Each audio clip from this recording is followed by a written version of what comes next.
to Season 2 of Art of Citizenry podcast. I am your host, Manpreet Kaur Kalra. If this is your first time listening to this podcast, I want to welcome you. For all those who have listened before, I'm so excited to have you here with me again. Art of Citizenry is a community-supported podcast dedicated to decolonizing storytelling. This allows me to have unfiltered and nuanced conversations that challenge how power plays out when discussing and addressing social, economic, climate, and geopolitical justice. We unpack history to really identify ways we can build a more equitable future, one that's restorative and just. To support this podcast, please give it 5 stars on your favorite listening app and be sure to subscribe. I'm also super excited to share that I am now officially on Patreon. So if you find this podcast insightful, please consider contributing to it and receiving exclusive content by visiting patreon.com/Manpreet Kaur. Any support you can offer truly helps.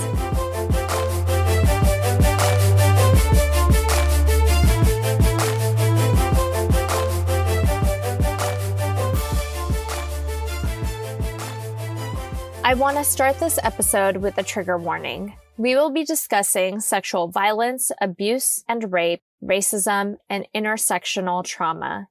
If you need to at any point pause, step away, or just stop listening, I understand.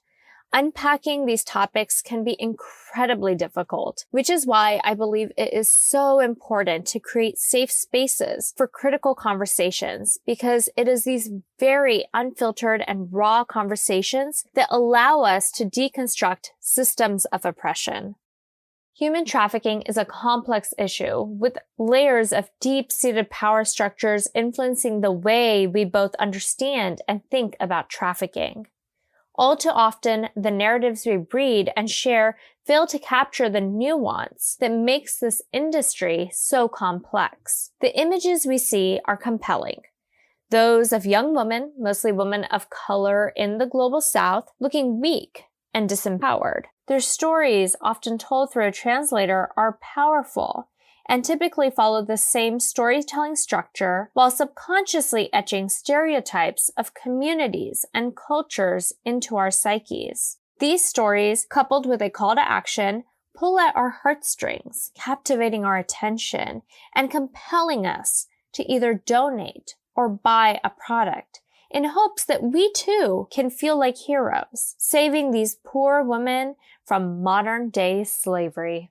During the last episode of this podcast, I spoke with Madina Wardak about the ways in which the global narratives about Afghan women perpetuate harmful stereotypes that deny any form of agency. We see these same themes play out in conversations surrounding the anti-trafficking industry. From refugee resettlement efforts to anti-trafficking organizations, often doing good centers the hero, all while continuing to sideline the voices of those who are being quote-unquote saved. This puts the savior up on a pedestal, while turning those whose stories are being used into nothing more than a metric with a marketable soundbite. The blatant stereotypes that are often perpetuated by anti-trafficking organizations reinforce the pervasive assumption that women of color are oppressed by using terms such as rescuing or saving, which take power and agency away from the individual. With a hyper-fixation on sex trafficking, anti-trafficking organizations often fail to recognize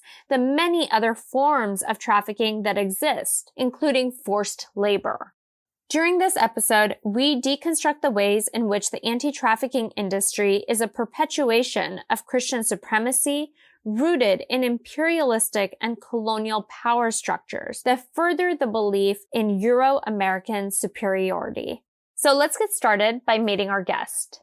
So my name is Rachel Fowler, and I'm one of the co-creators of Tonle, which is a zero-waste and sustainable fashion line. We happen to work in Cambodia, where there are a lot of these anti-trafficking organizations. And I had the unfortunate privilege to come into contact with many of them when I first moved to Cambodia in 2008. At that time, it was communicated to me that there was a huge problem with trafficking and forced sex work and slavery in Cambodia. And Of course, if you hear that and you're in Cambodia and you're also seeing evidence of sex work going on around you, you make the assumption that there are a lot of people being trafficked and abused. And as a kind of self-proclaimed feminist, I was, of course, shocked and horrified by this and wanted to do something about it. So when I met a young woman who had been sexually exploited in a forced situation, I referred her to one of these organizations that was claiming to support victims of trafficking and sexual exploitation. And unfortunately, through a number of trips to visit her in the shelter, her emotional and psychological state had actually further declined from being in this situation. And at the same time, I was starting to learn more Khmer and get to know the culture in Cambodia better. And I started to befriend and speak with a number of people in the center and found out that there was a lot going on in the shelter that was not in line with what the organization was saying. Long story short, the woman I was working with suffered further psychological and physical abuse in the shelter, as did many other young women and trans folks in the care of this organization who was supposed to be helping them. And during that time, I also connected with several other former employees and volunteers who had witnessed cases of abuse and also had tried to bring this forward and were stopped at many points. And it took multiple years for this information to get out and for this organization to be curtailed. And during that time, hundreds of people were abused in their care. And, I was honestly horrified by my participation in recommending someone who truly needed support, but not that kind of support. And by recommending her into a place where she was actually further abused instead of getting the care that she needed, she was not able to heal. And unknowingly, I contributed to that. And because of that, I have tried to speak up and have also been roadblocked by many people who have an agenda. Rachel, I really appreciate you being here and sharing your experience with us. You and I have spoken about human trafficking in the past. A few months ago, we actually did an Instagram Live, which I've linked to in the show notes. And this podcast comes out of that conversation. I want to start off our conversation with something I believe is important to address. Not all trafficking is, in fact, sex trafficking. When people talk about human trafficking and equate all human trafficking to sex trafficking, the reason that's problematic is because sex trafficking specifically seems like such an egregious and huge affront, particularly to people whose religion is based on patriarchy, that, women who are pure and innocent and victims are being violated, especially if they're young women, and this kind of extreme gender binarism and patriarchy that leads to, this being seen as sort of the worst thing that could possibly happen. And when you paint all trafficking with that broad brush, it's very misleading because when we talk about different types of trafficking, there's lots of other situations. And if we try to treat them all with the same approach, it doesn't really work. It makes me think about why it's so important to always start these conversations with a shared vocabulary. The United Nations defines human trafficking as follows. Human trafficking is the recruitment, transportation, transfer, harboring, or receipt of people through force, fraud, or deception, with the aim of exploiting them for profit. Men, women, and children of all ages and from all backgrounds can become victims of this crime, which occurs in every region of the world. So I do want to note that this definition ignores those who are non-binary or trans, who are overrepresented in the sex work industry, but are often ignored. This is an unfortunate common reality across the global development and social impact space. Some of the most recognized parameters for measuring impact are rooted in heteronormative constructs of gender, completely disregarding how individuals themselves identify. Including by the UN. Yep. So when talking about human trafficking, many also use the phrase modern day slavery. In fact, one of the most beloved books within the fair trade and global development world, Half the Sky by Nicholas Kristof, who is quite problematic, and we will come back to why that is, opens with a chapter titled Emancipating 21st Century Slaves. Can you talk a little bit about why using terms like trafficking and slavery interchangeably is problematic? First of all, being trafficked doesn't make you a slave. The International Labor Organization has said not all children who are exposed to hazardous work are slaves, and not all workers who don't receive a fair wage are forced. It is actually so much more complicated. People are not slaves. There are various types of forced labor, and people experience different levels of forced labor at different times. That doesn't necessarily make them slaves. Slaves is a permanent status, and people can fall into various forms of forced labor at different times in their life for different reasons. As I listen to you, I've been reflecting. I've realized how I've heard terms like modern day slavery, which to me sounds like an attempt to equate two incredibly complex issues. But in reality, you cannot equate two forms of trauma because it minimizes the experiences of both situations. Also, you have to acknowledge the varying layers of systemic oppression that enable such harm to exist and our complicity in that harm. In my observation, the way we use language when talking about trafficking all comes down to feeding the ego of the hero. Terms like saving and rescuing are used as a marketing tool because now you can make customers feel like buying an object such as a handbag is this powerful act that can save someone, feeding into that very primal feeling of wanting to be a hero. Let's talk about the term rescue industry. What does it refer to and encompass? Yeah, so the rescue industry is a term that actually was coined by sex workers' rights advocates to encompass the industry of rescuing people. And so I think by acknowledging that there's something to be gained, either money, financial status, or clout from being able to view yourself as a rescuer and rescuing people. And so sex workers who were feeling very ignored, but also oppressed by the anti-trafficking industry kind of came forward and said, hey, this is a problem. You can't paint all of us with the same brush. I wrote recently in my newsletter that the rescue industry is built on layers of self-aggrandizing saviorism and unchecked accountability. At its core, it is about power, who yields it and who wields it, and it thrives on centering the hero who believes their compass of morality is the definition of progress. Rachel, you introduced me to the work of Laura Angustin, a sex worker advocate who identifies as the naked anthropologist. She wrote a book called Sex at the Margins, Migration, Labor Markets, and the Rescue Industry, in which she describes the rescue industry as a social sector dedicated to helping and saving prostitutes, sex workers, and fallen women. Industry is a key term here because it is a large, often self-serving machine. Angustin writes that rescuers find their own identity and meaning in life by defining those they claim to be rescuing as victims, particularly women. And honestly, it all comes back to marketing. We see saviorism manifest in all aspects of how do-good brands operate and engage with customers. For example, countless impact-driven brands working within the anti-trafficking industry use words like saving or rescuing individuals, many times sharing stories of trauma without permission. More than anything, these narratives overly simplify an incredibly complex and nuanced issue into the simple action of buying a handbag to save a life. And I think that fair trade and a lot of fair trade organizations are actually part of the rescue industry, because if you think about it, if they are rescuing people from so-called sex trafficking and then putting them into other situations where they're making a product that's then being sold, that's part of the rescue industry.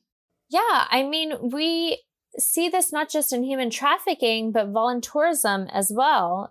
Doing good can often be self-serving. It makes us feel good. It makes us feel important. It makes us feel like a hero. I'd actually like to real quickly read a passage from Laura Angustein's article titled The Soft Side of Imperialism, in which she captures the crux of the issue so concisely. Angustein writes, "In the formation of the 21st century anti-trafficking movement, a morally convenient exception is made, as it was made for military actions in Vietnam, Iraq, and Afghanistan. The exception says, this time it's different.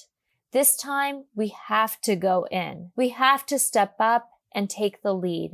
Show what real democracy is. In the name of freedom, of course. In the case of trafficking, the exception says, we have achieved equality. We have abolished slavery. We have a civil rights movement and a women's liberation movement too. And now everything is fine here."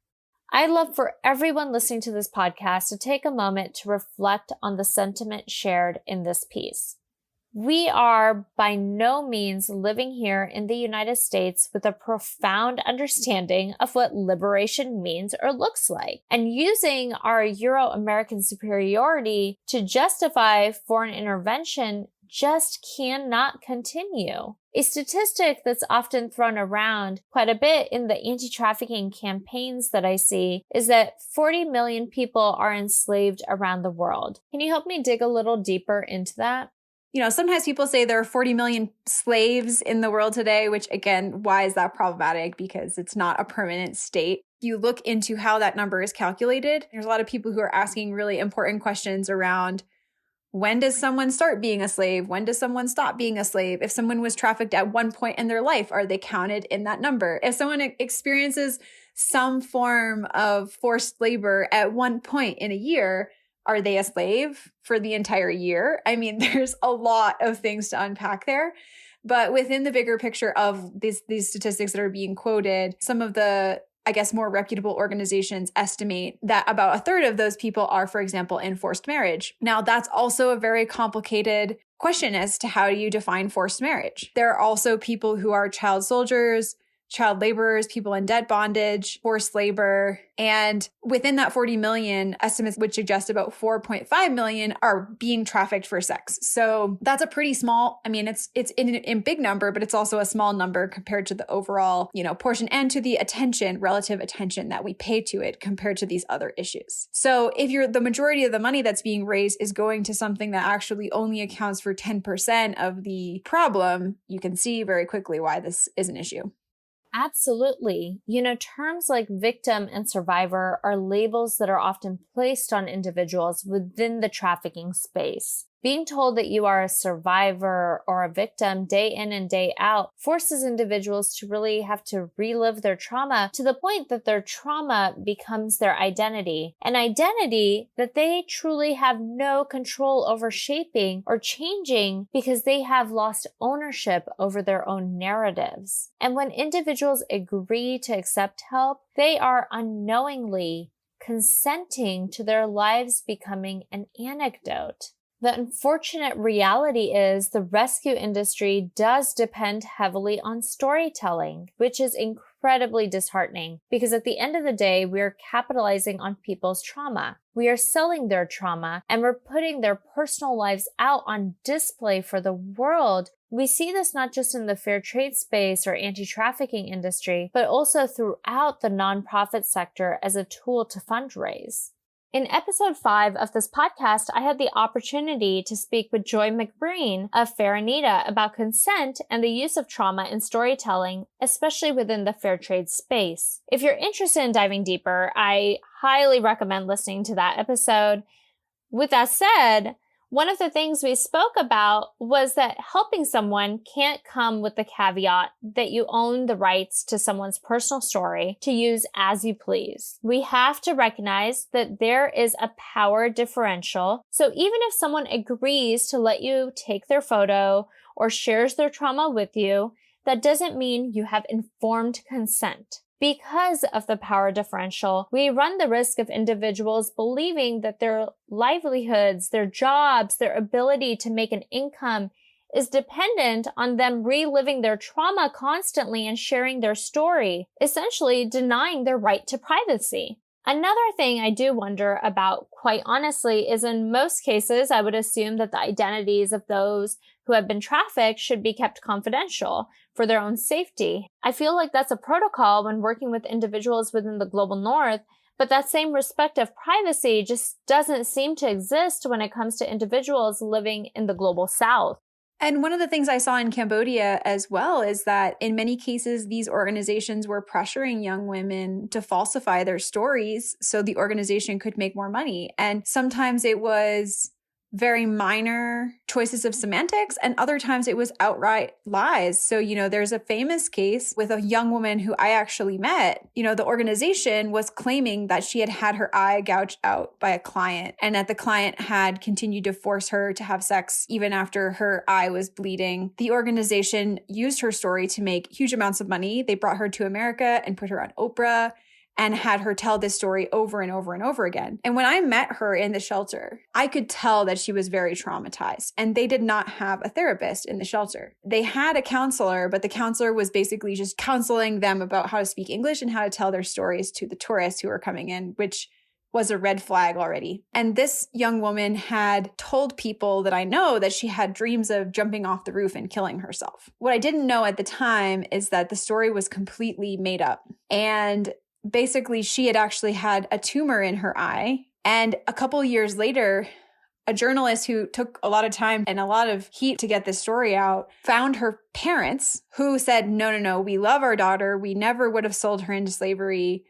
And we had put her in the shelter because we thought she would have a better life. And she actually had a tumor in her eye. They found the doctor who removed the tumor and had photos of the scans of the tumor before he removed it. And yeah, she was traumatized because she was forced to tell a story about herself that wasn't true to make huge amounts of money for this organization. Some of these women and girls living in the shelter, they weren't getting paid to do this work. They were making money for the organization and they weren't getting anything from it. So I'm sorry, but that is trafficking. You bring people into a shelter and then you force them to be re-traumatized over and over again so that you can make money. That's trafficking. It's forced labor.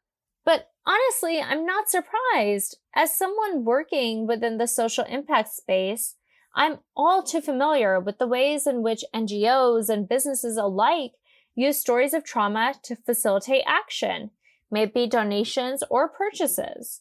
By capitalizing on stories of trauma, these very organizations continue to further the single narratives that paint all individuals from a particular community, culture, or religion as a monolith, while inflicting harm on the individuals themselves.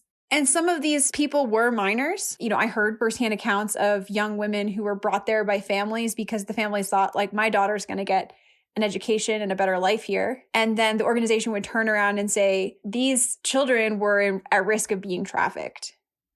So they were saying the families wanted to sell their kids, and that's why they had to put them in the shelter. But the organization was actually taking children away from their parents.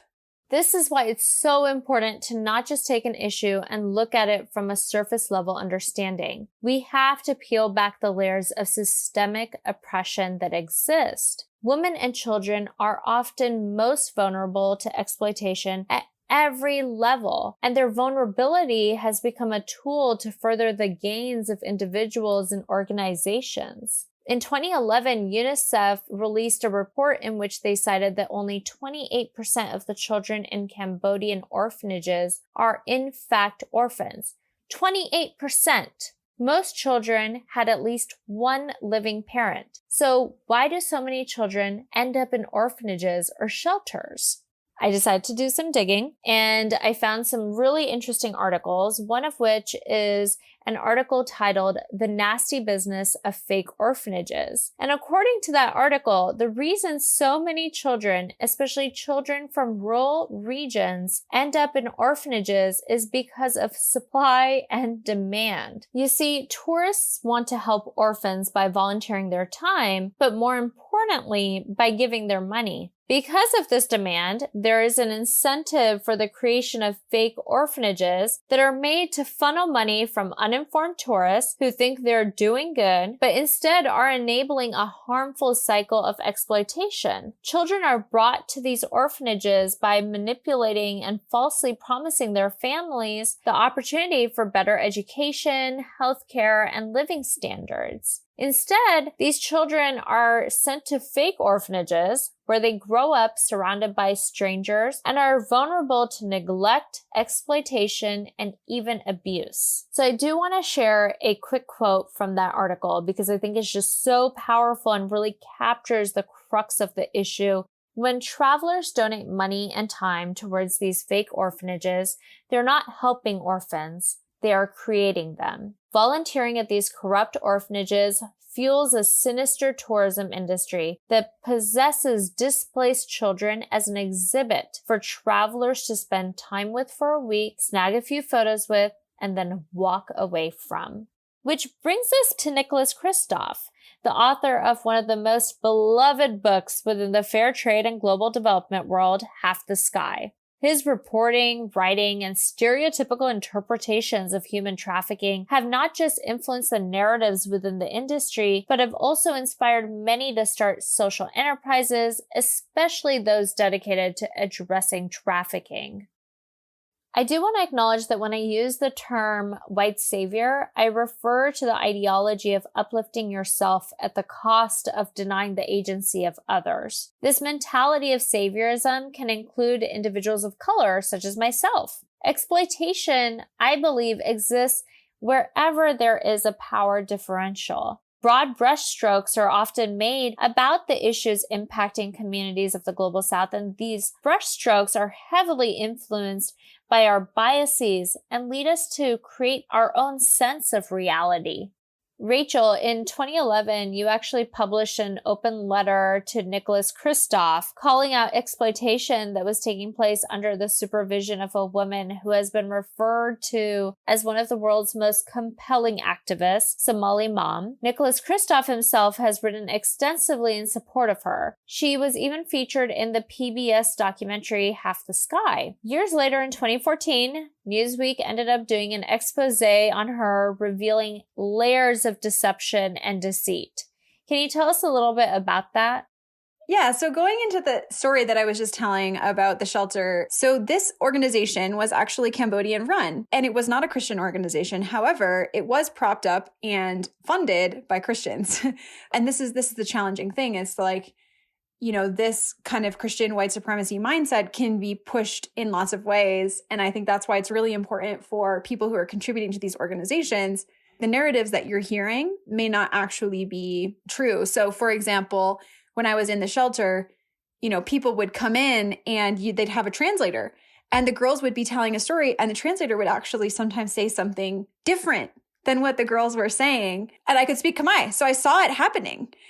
And so during the time when there was a bunch of different employees who were trying to get this out there. So Nicholas Kristof was this journalist who's been a celebrated Pulitzer Prize winning white guy from New York who's very well known and famous. He's had multiple scandals where he's misrepresented the truth on situations and has had no accountability for this. And the New York Times continues to publish his work. He just published a book this year, and he is the most self-aggrandizing, egotistical example of the white savior. Like, he's like the spokesperson for white saviors. He was really sculpting and creating this idea of human trafficking that is actually like a lot of what we are currently talking about is related to the narratives that he honestly created.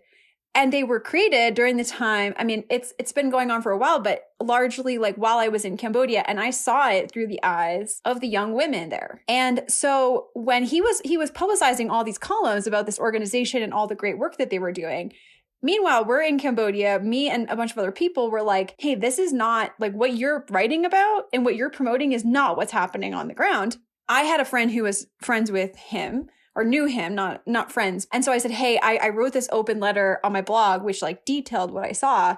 Can you please pass it on to him? And he wrote back to her and told her that basically I was an uncredible source and that he had heard things, but that he wasn't going to look into them because he was friends with Somali and he believed her, and that he had been to the shelters and, quote, seen the girls flowering in front of his own eyes. If a source came to you and you say you're not even going to look into it, what kind of journalism is that?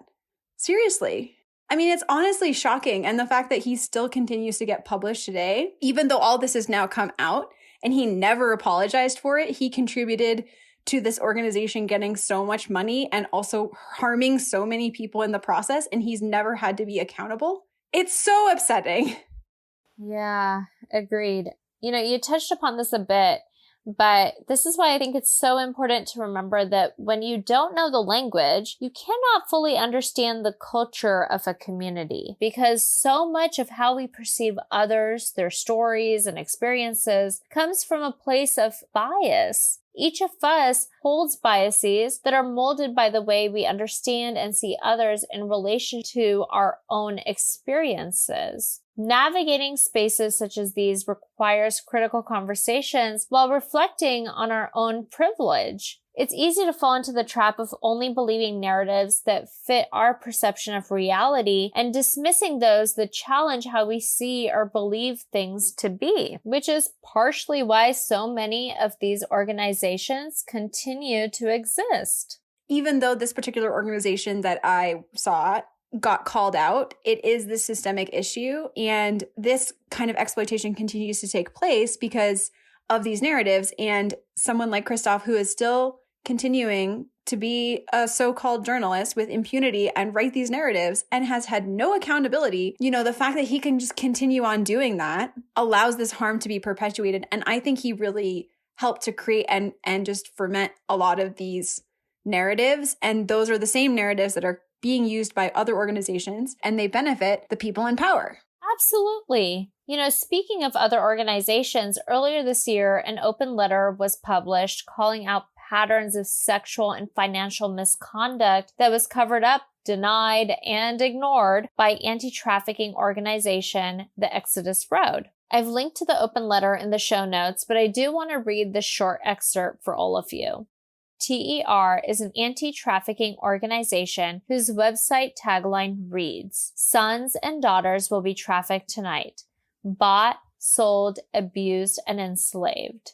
Yet they have actively participated in the purchase and abuse of Thai women, thereby victimizing the very people they claim to protect. The Exodus Road is, of course, denying everything outlined in the letter. Rachel, we discussed this case during our Instagram Live. Can you share some of your reflections with us here? For me,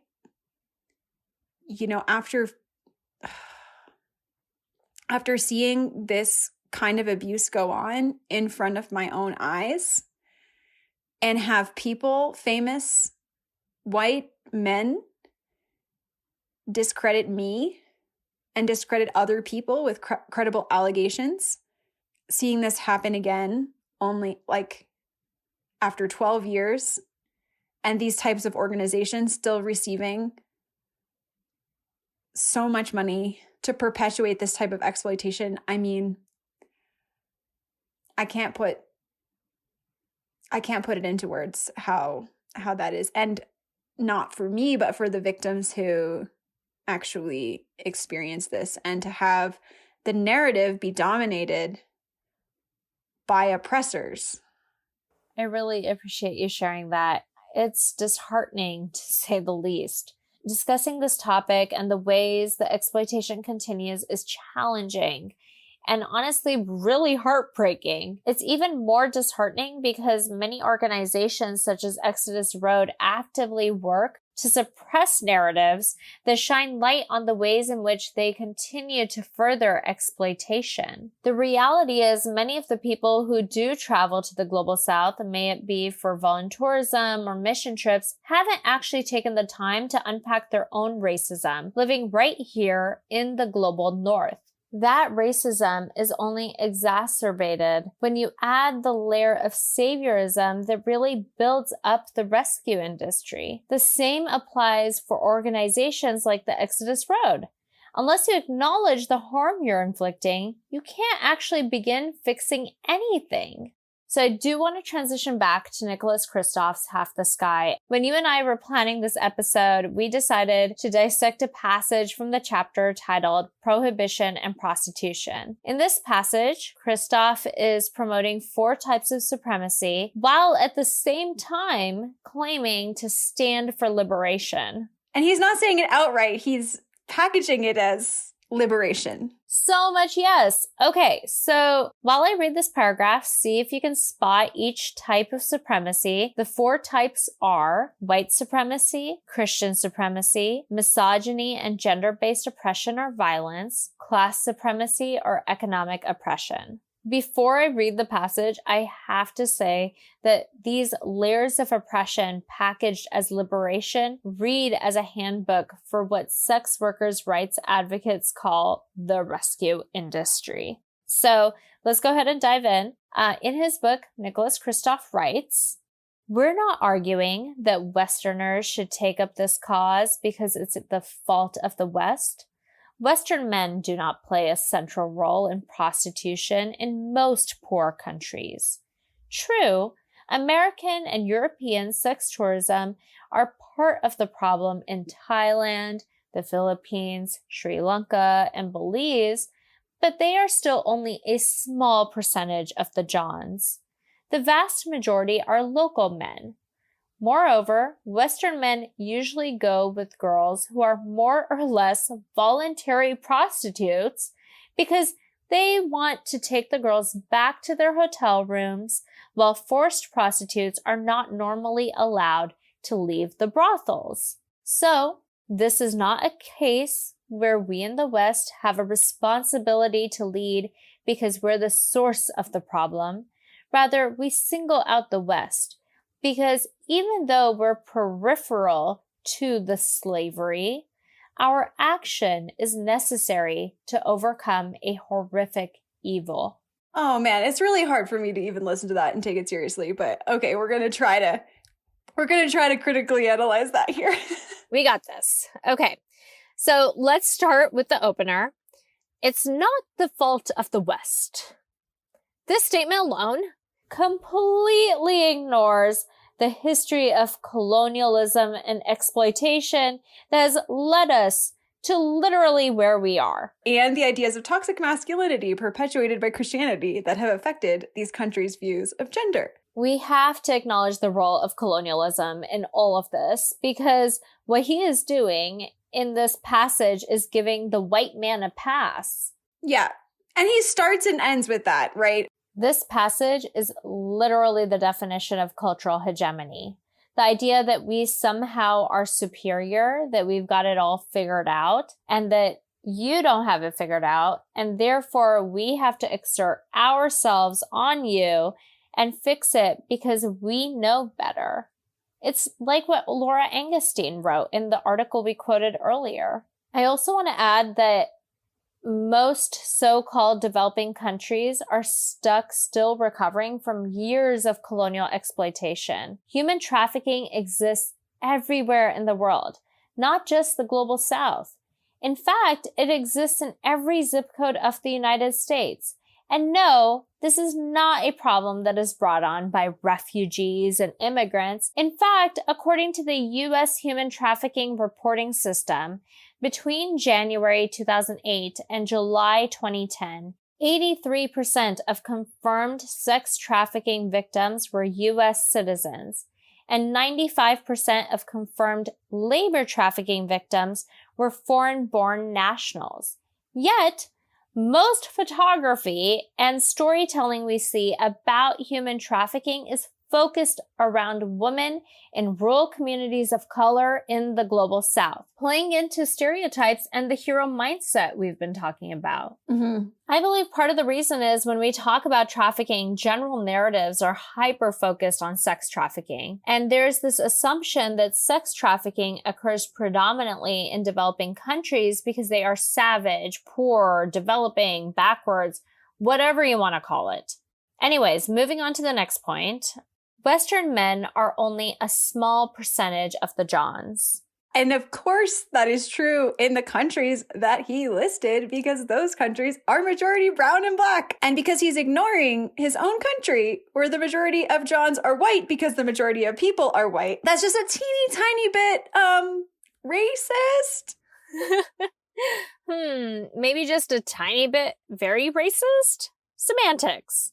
I don't know. It's hard to take this seriously. But the problem is that this is really serious because he is claiming to be, you know, the savior of these people while at the same time perpetuating exploitative language. And this is the problem. Yeah, and he also refers to women as girls, which is absolutely misogynistic and disempowering. Referring to sex workers as girls denies agency and reinforces this narrative that what's going on is about pedophilia and the victimization of children, which kind of feeds into conservative America painting liberal America as all pedophiles, even though many of the people who he's referring to are consenting adults. It also reinforces patriarchy and hierarchy. Yeah, and I mean, you see the contrast of how he uses the word Johns to refer to the so-called men who are buying the sex, and girls to refer to the sex workers. Obviously, both of those terms are antiquated and enforce gender binarism as well. And Christoph, along with most people who working in this anti-trafficking industry, are completely ignoring the fact that, of course, there are men who are victims of sexual exploitation, but there are also trans and non-binary people are also completely ignored. And so using these words like girls and Johns, it emphasizes this binary that men are evil, uncontrollable, especially brown men if they don't have Christianity, and women and girls are hapless victims, essentially. Absolutely. Okay, so the next phrase I want to call out is more or less voluntary prostitutes. Let's just be clear, the word prostitute is also antiquated and derogatory term. A consenting sex worker is the correct term, not a prostitute. The anti-trafficking industry or what we're calling the rescue industry likes to put this binary on people who were trafficked or voluntary prostitutes as opposed to consenting sex workers. You know, by putting these two camps of people who were trafficked and who were basically completely victimized and had no consent whatsoever and were completely forced versus people who chose to participate in sex work and so therefore deserve everything that happens to them. It's just never that black and white. And choice is a continuum and exists on a spectrum. So there are lots of different cases where people, let's say, go into sex work when they're 16. Maybe in their mind, it's their choice, but because technically they're underage, they can't consent. But then what happens when that person turns 18 and in their mind, they're still consenting? Are they now a voluntary prostitute? And then what about people who, you know, occasionally choose to work in sex work? You know, there's all kinds of gray zones. I know a lot of people who participated in some sex work, but wouldn't necessarily describe themselves as sex workers or prostitutes. There's all kinds of economic pressure as well. There's family pressure. There's cultural pressure. There's all kinds of reasons why someone might choose to participate in sex work at one time or another. But again, this doesn't make them permanently a victim or a survivor or a sex worker or a prostitute. It is a continuum. And we need to think about consent as we do when we talk about consent in relationships. Consent is a continuum. You have to continue getting consent on an ongoing basis. So just because somebody chooses to be a sex worker at some time in their life does not mean that they are perpetually deserving of every form of exploitation that may be thrown at them. You know, if there's one topic that comes up in every episode of this podcast, it is consent. Also, I want to add one more thing about this statement. He is victim blaming by essentially saying that anyone who chooses to go into prostitution is not experiencing any form of exploitation whatsoever. Again, as you said, it's not just that simple. What blows my mind is that he goes on to say that it's usually not the Western men that are the problem because they want to take girls back to their hotel rooms, while forced prostitutes are not normally allowed to leave the brothels. Where do you even begin with that one? I mean, earlier what I was saying about how Christoph knows like basically zero about the cultural context in Cambodia. Also, he seems to have basically zero concept of what sex work is, because there are many, many, many types of sex work. And again, the continuum of choice that I was just referring to, and many layers of coercion and force, and many layers of oppression. And for him to be able to say that he knows that somebody is a voluntary prostitute because they're allowed to leave the brothel, I'm like, I don't even know where to even start with that one. Right? It's absurd that that is the benchmark he's using to assess any given situation. And I guess that also goes back to not acknowledging his own patriarchal views that are enforcing that. Like essentially saying like, it's okay to buy sex as long as it's consensual. And as long as you've done some sort of soft vetting process that you know that it's consensual because she's allowed to leave the brothel. That's your standard. How is this guy still getting published in the New York Times? Who knows? I mean, this guy is a Pulitzer Prize winner. I suppose that's what we call power and privilege, my friends. Anywho, that sentence to me felt like a justification for why the West is not to blame, almost like denying the role of Euro-American imperialism and colonialism, basically saying, hey, we aren't the issue, it's these communities and their self-inflicted problems. We're just good people who are willing to help the less fortunate. Again, giving the white man a pass, while at the same time putting them up on a pedestal, essentially reaffirming that the global north is not the problem with soft evidence rooted in absolutely zero truth. Yeah, I mean, I think you really nailed it. You know, he basically spends this entire paragraph saying, it's not my fault, but no one else is doing anything about it. So I'm going to be the one to come in and do something about it. And you should too. You should insert yourself into this situation that you don't know anything about. And then together we can end, trafficking without taking a hard look at our whiteness, our class privilege, our toxic masculinity that is imposing these, very hierarchical views on women and non-binary people and trans people. Without having to unpack or look at any of that and our own complicity, we can go out and save the world. That is exactly why white saviorism is so problematic. And I think these narratives are perpetuating harm. They are perpetuating exploitation in a very real and very tangible way. Like if we don't deal with our own internal issues, we are then going out and projecting those on the world. Yeah, absolutely. I grew up in a Christian context. And over the last several years, I've been unpacking my own trauma of being emotionally and physically manipulated in the Christian worldview. And at the same time, as a white woman who is who did participate in some forms of Christianity, I've also perpetuated those things. And so women can also perpetuate misogyny. And I think that this is this whole narrative, there's a lot of white women who love the anti-trafficking world. And I think that we are perpetuating violence against other women, against ourselves even.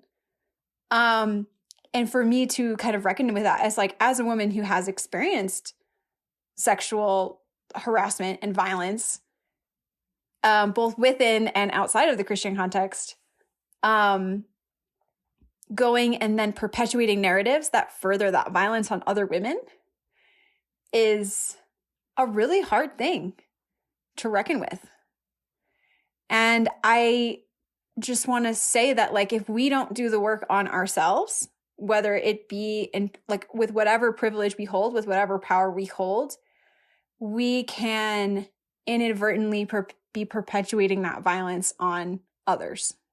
I sincerely appreciate you sharing that. As someone who's not Christian, understanding your experience in relation to the narratives told within the industry actually really helps me unpack the ways in which Christian supremacy continues to manifest in the ways even I see the world.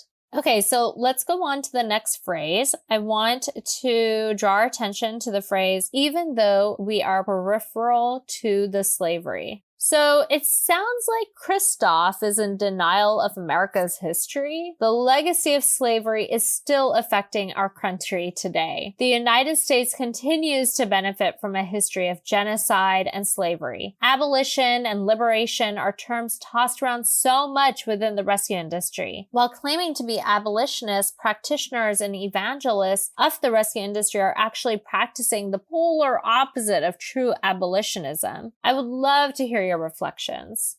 Yeah, definitely. I mean, we started to talk about how Christoph was promoting these 4 types of oppression, right? While at the same time saying that he was for liberation. And this is kind of what we're talking about. It's making this illusion between a certain type of liberation that benefits you, and i.e. being able to rescue somebody, and honestly having the power to be able to rescue someone, is actually a hierarchy in and of itself. Liberation is mutual. Liberation means we work together for a more liberated future for all. If your liberation is rooted in the oppression of someone else, it's not true liberation. And, so for me, when I see someone who is perpetuating some form of exploitation, but also lifting themselves up as a savior, it still creates that hierarchy, right? It's setting yourself, and a really good example of this is that Christoph actually came to Cambodia and decided to buy 2 women from a brothel and free them. So apparently and this is a thing that actually I actually met some tourists in Phnom Penh one time who had just come from Thailand, and they're like, we just freed these women from sex trafficking. I'm like, wait, what? So they just go to these sex workers, and apparently it's like a common thing that like these sex workers know that this happens. And so they say, hey, yeah, like I'm in sex slavery, give me $500 and I can get away. And the tourists give them the money, and the sex worker's like, cool, thanks. And they, which I think, and so Christoph did this. He went to Cambodia and he basically paid for these 2 women's freedom. And then, within air quotes, yes. And, then came back a few months later, and apparently one of them was back working in sex work. Surprise, surprise. And I'm just like, yeah, but this is the point, right? If you're in a position of power where you can buy people and free them, like that's putting you in that position, and it's retaining your power, and it's not questioning the underlying structures. And also, let's say those 2 women were really in a situation where they had been trafficked and they really were forced and they couldn't get out of that situation. Purchasing them or freeing them with your money doesn't solve the problem. It actually creates a vacuum for somebody else to be put into that situation. And so this is a very good example of how you're retaining your power, but not addressing the underlying root causes. And so I think what true abolitionism is actually addressing the systemic issues. And so that's why we are focusing on these 4 types of oppression, and focusing on how, like, if you're not actually addressing the root causes, you are perpetuating these narratives, which then continue the injustice. I'm just on this side snapping as I hear you speak. Okay, so the next phrase I want to highlight is, our action is necessary to overcome a horrific evil. I just have to say, this sounds like a rally call for white saviorism. What I most struggle with when talking about developing countries is most people fail to acknowledge the reason these countries continue to struggle. So much of their wealth has been depleted through centuries of ongoing exploitation and colonialism. They are rebuilding their wealth. They are rebuilding their country. Culture has been honestly stripped away. Their economics have been stripped away. And for us to not acknowledge this is like turning a blind eye to the immense harm we continue to inflict. Colonizing countries always win. Not only do they extract resources, but they also get praised for putting a band-aid on the problems they created without addressing the root cause. Any country's history is incredibly incredibly complex and nuanced. But to give an overview, I want to share a bit about the role of foreign intervention in Cambodia. So during the Vietnam War, the United States initiated Operation Menu.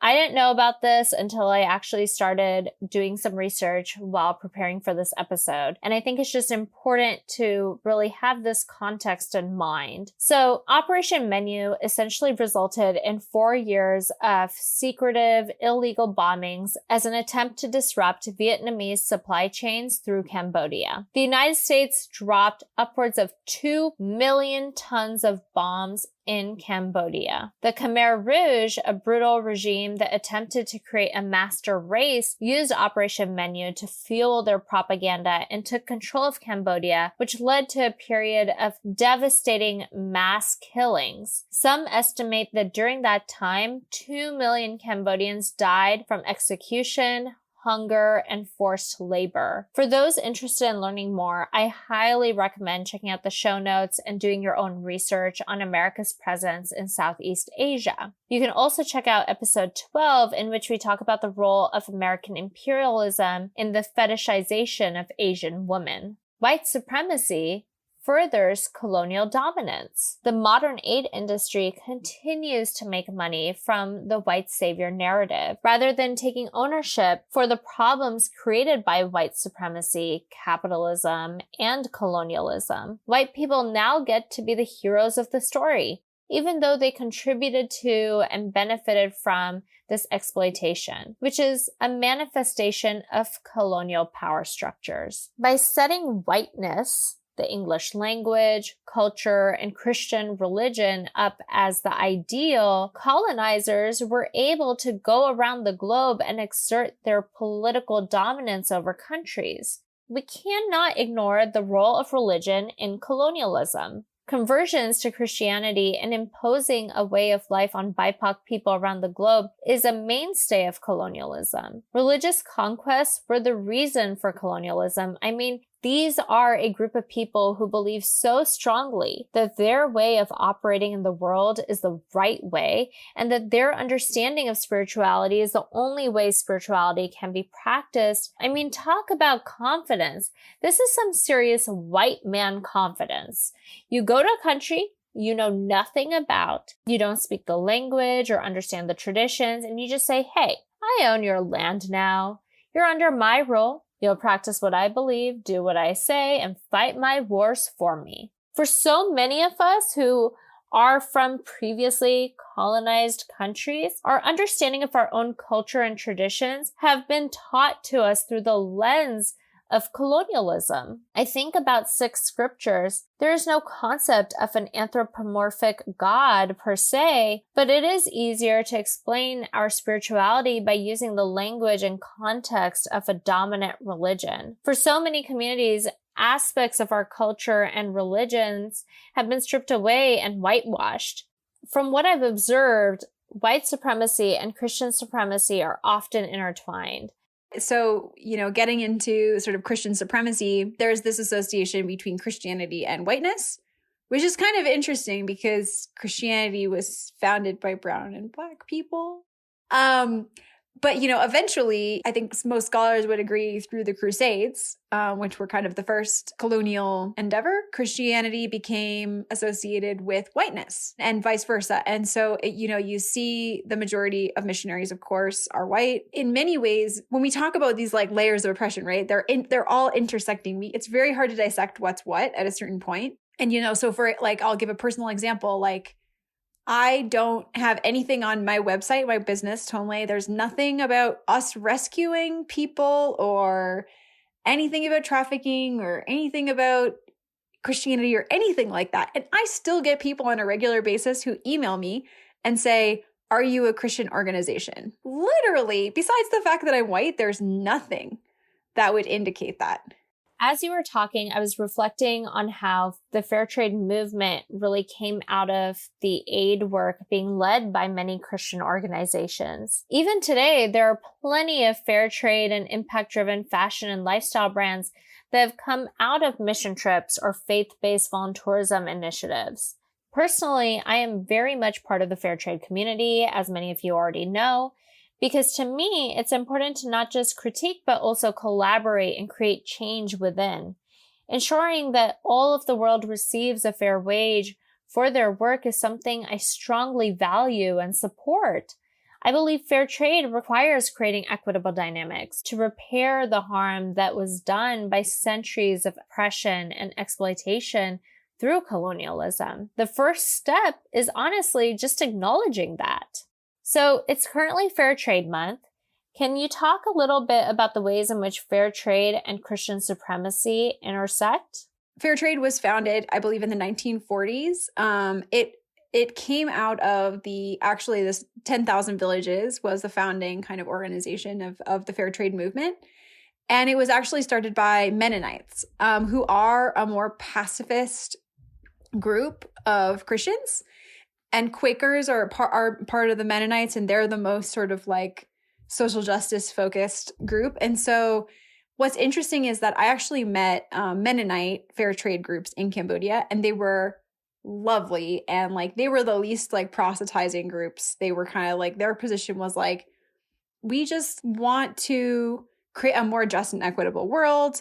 And fair trade is a way that we see doing that. We don't impress our views upon people and so forth.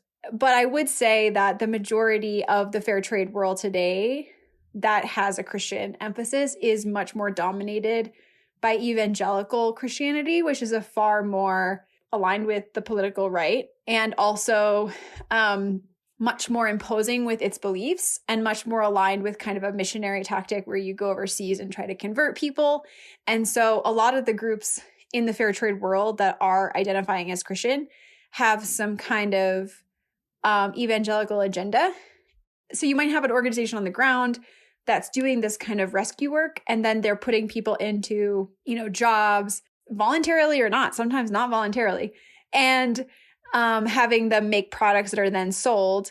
And sometimes, the brand that's selling the items is not necessarily doing the rescue work, but they're essentially funding it through their sale of their products. And that's not necessarily transparent on their website. So one of the concepts I explored in episode 6 of this podcast is voluntourism and mission trips. I spoke with 2 brilliant fair trade business owners about their journey with faith. It is one of my all-time favorite episodes, so if you haven't already heard it, I highly recommend it. With that said, one of the most powerful things that both Austin and Lindsay spoke about during their interviews is that mission trips are rooted in this assumption that individuals are going into a community to teach them, help them, or save them. And what happens when you go into communities with your own ulterior motive, may it be to build an orphanage or volunteer in a shelter, is that you ultimately are blinded by your own motives. You only operate in a way that benefits you and supports your end goal. There is a level of accepted and internalized superiority that exists in the belief that a person with no connection to or knowledge of how a community operates can solve what we perceive to be issues. So bringing it back to trafficking, the anti-trafficking space is rooted in this assumption that certain people hold more power, particularly white Christians from the global north, and that there are those who save and those who need saving. Okay, so there's also something really interesting about that language. In evangelical Christianity, getting saved also means you're going to heaven.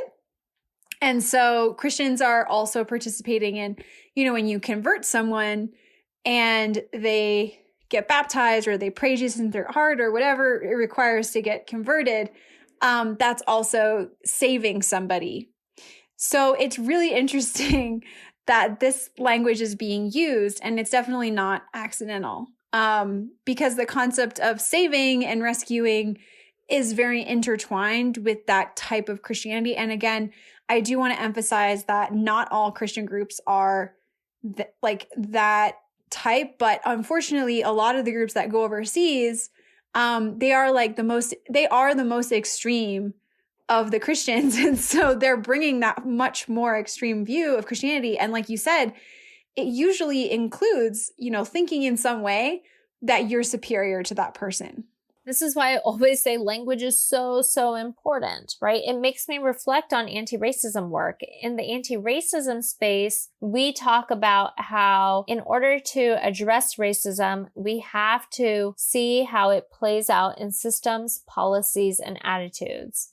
So much of how we approach global development is rooted in racist colonial notions around power, particularly who holds it and who yields it. For example, it is well known that within the nonprofit sector, that nonprofits in the global south with white figureheads tend to be perceived as more legitimate, which is why I do believe that in many ways, the rescue industry and do-good space at its worst is just a further manifestation of colonialism. Yeah, definitely. And I think by kind of holding up, and this is kind of what I was talking about with Christoph before, it's like he wants to come in and be the savior without acknowledging how he's benefiting. And it could, if you're in a position of being able to so-called like save somebody, then you have a lot of power. And how are you using that power? Are you trying to redistribute that power more equitably, or are you wanting to hold on to power while making yourself the hero of the story? And ultimately, I'm sorry, but that changes nothing. If anything, you're creating a Band-Aid solution, which doesn't solve the root problem. And at worst, it can just perpetuate harm. So, for me, it's like, how is your position actually benefiting from that narrative? And so I think that's why we really have to look critically at these narratives, because it's just continuing the same people are in power. The same people are making money. The same people are able to assert their worldviews, as have been for the last 500 years, So fundamentally, nothing is changing, but we're just sort of putting a nice spin on it if that's what, we're doing here.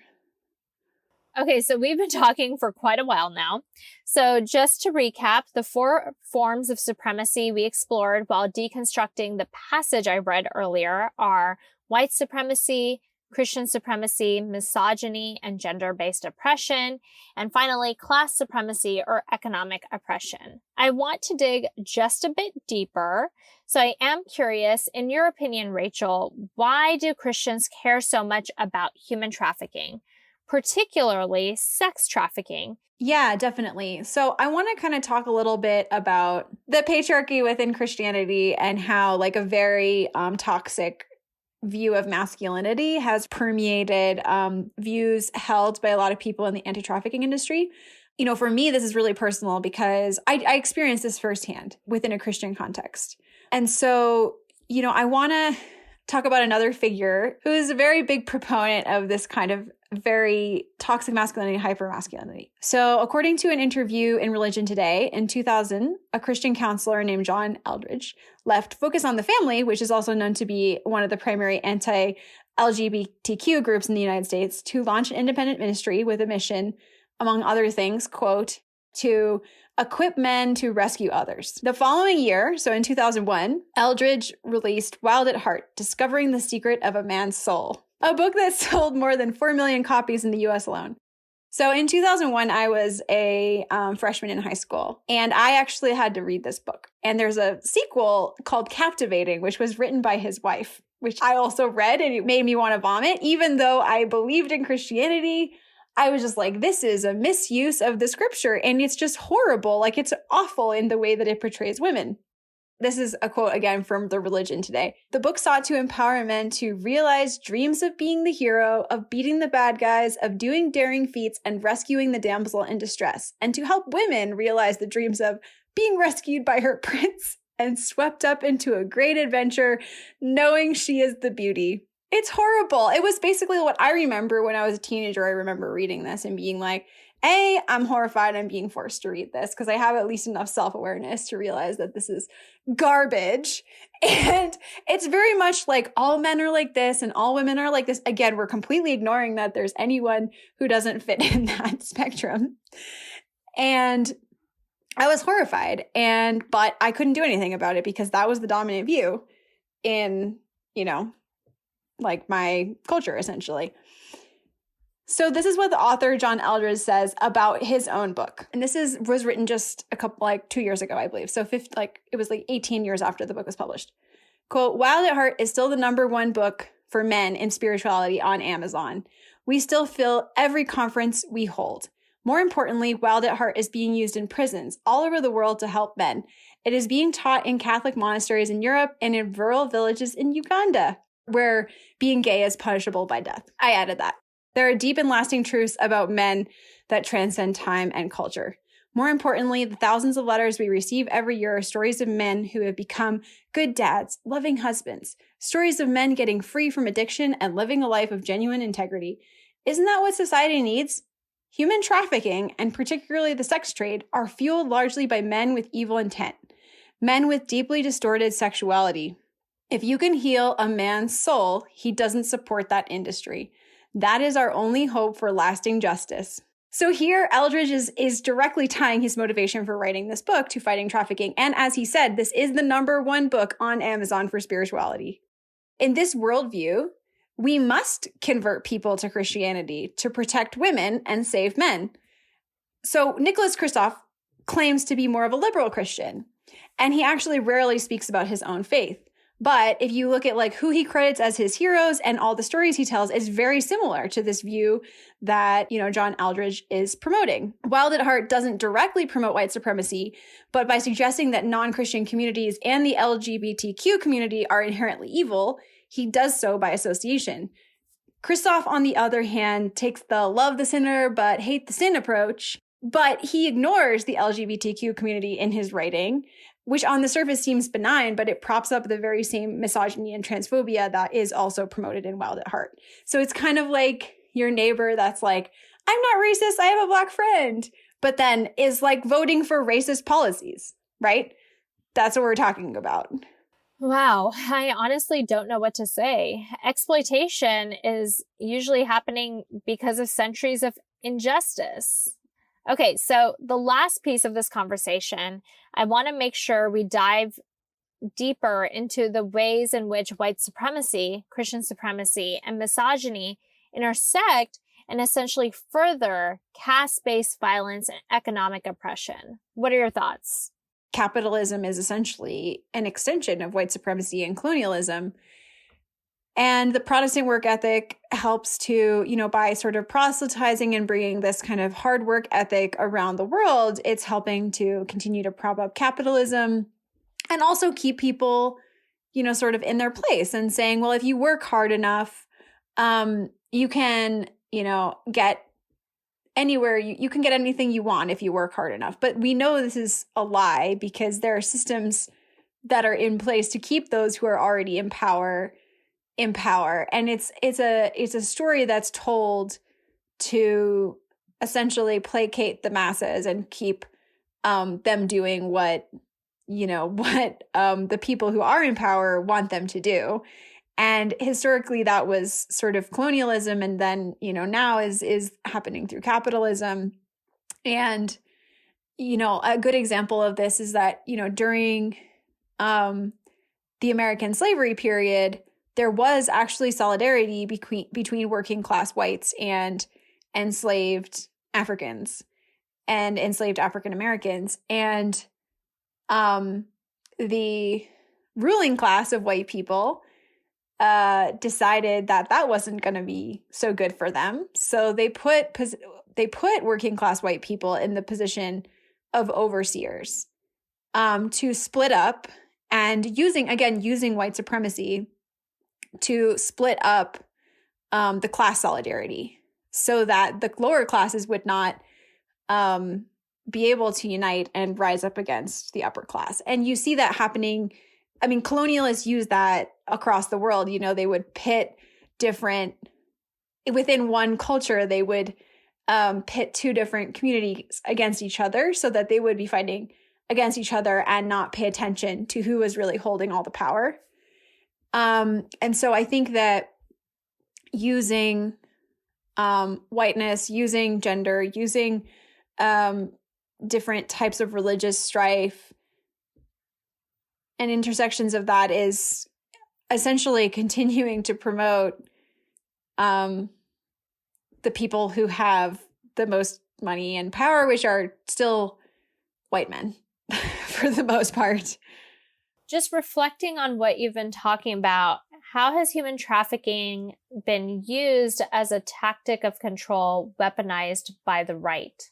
So I think it's really important to note too how this is actually, the far right is now using anti-trafficking as their kind of new tactic to get people on board with their positions. So, I kind of see it as like the abortion of our time, where it's the abortion was the issue that conservatives used to get on board with all these other, things. And by blowing the concept of human trafficking out of proportion and by misrepresenting the facts, you're actually, even if you may not believe in QAnon, you are fueling QAnon because you are allowing them to use these inflated statistics and these inaccurate statistics to get fuel for their cause.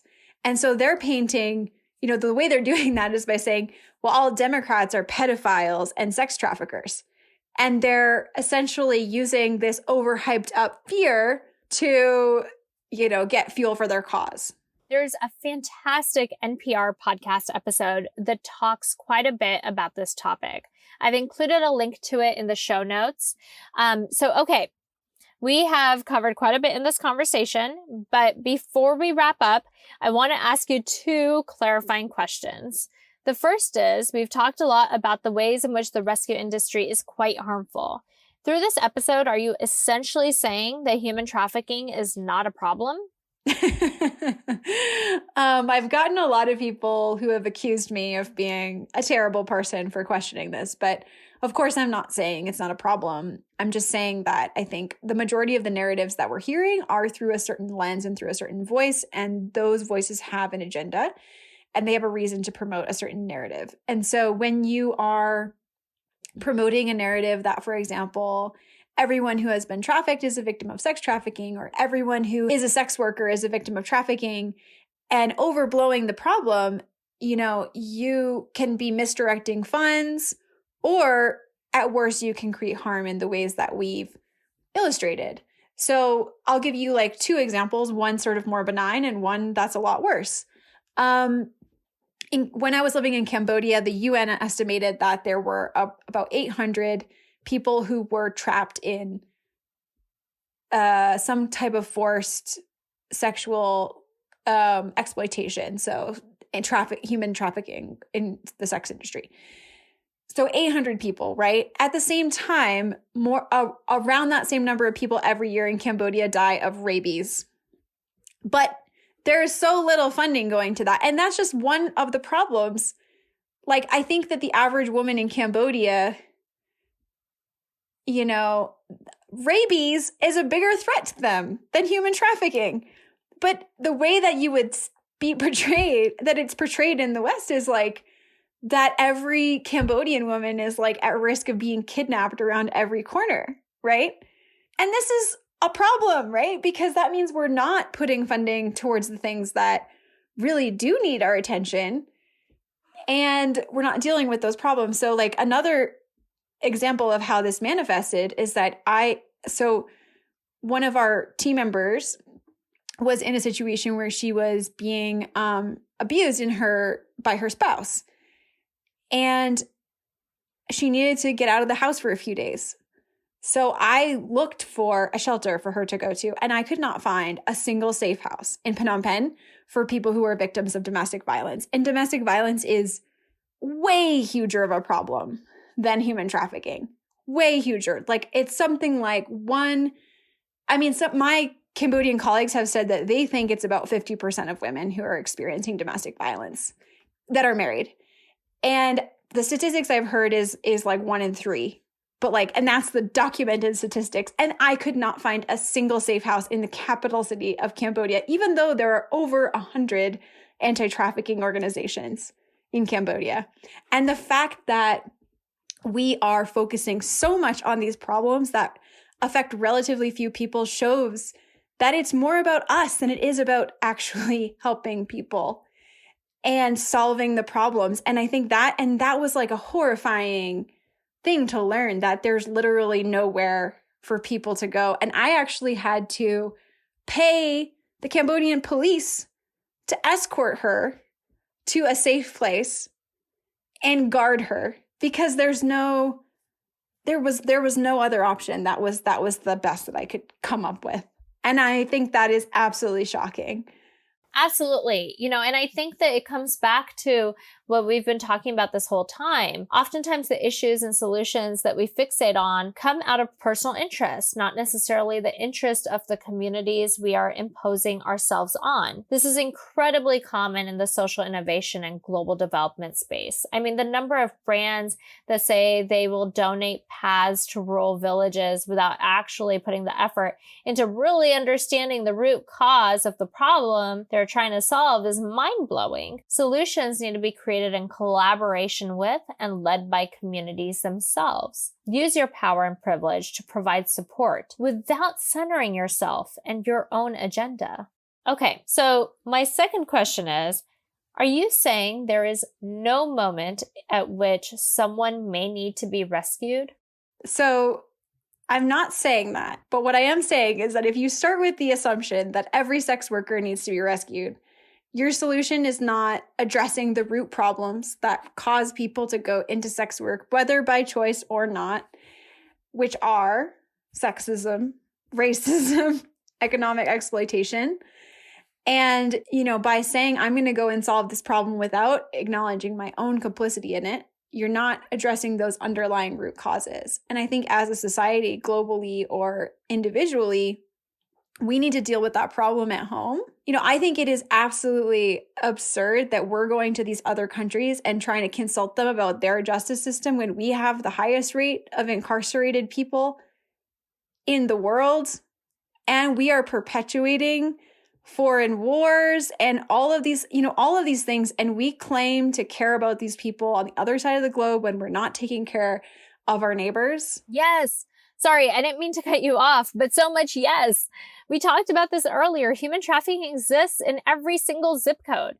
If you care so much about it, then try to think about how you can unpack your own racism and unpack your own classism and unpack your own bias that prevents you from wanting to address these same issues and the systems that enable them right here at home. I do wonder if certain conservative ideals are harder to implement in the United States, but so much easier to push forth, impose, and normalize in countries where whiteness has been established to hold a certain level of dominance. Yeah, and I think a really good example of this is Uganda. They have a law now where people can be penalized with death for being gay. And that is because of Christian missionaries who promoted very extreme views in the US that were not welcome in the US.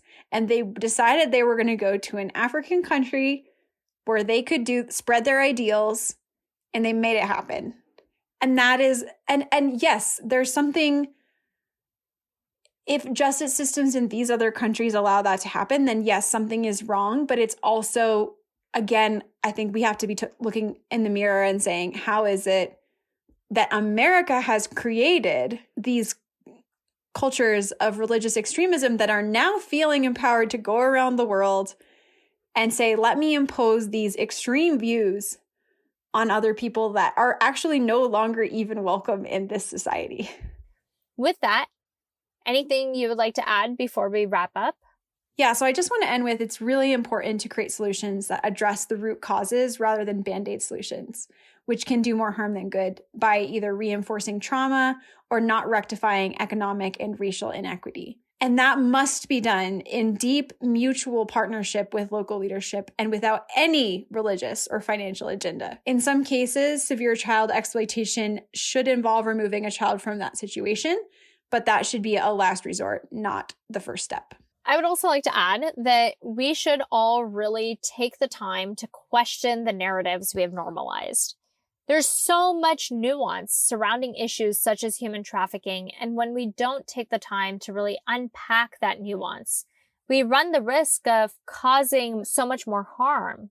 Create spaces like this for critical conversations. When we take the time to challenge one another, we are able to grow together and truly work towards dismantling systems of oppression and creating a more equitable world.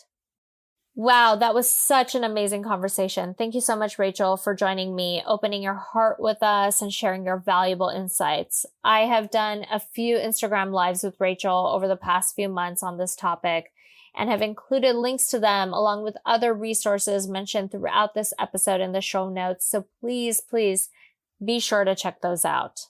With that, I want to thank all of you for tuning in. This podcast is entirely listener supported. I truly hope you consider contributing to it by visiting patreon.com/Manpreet Kalra.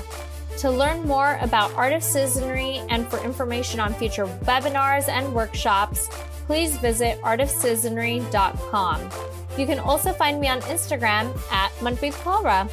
Please remember to subscribe to the Art of Citizenry podcast on your favorite listening app and give it 5 stars on iTunes. From here on Duwamish land, sending positive and healthy vibes your way.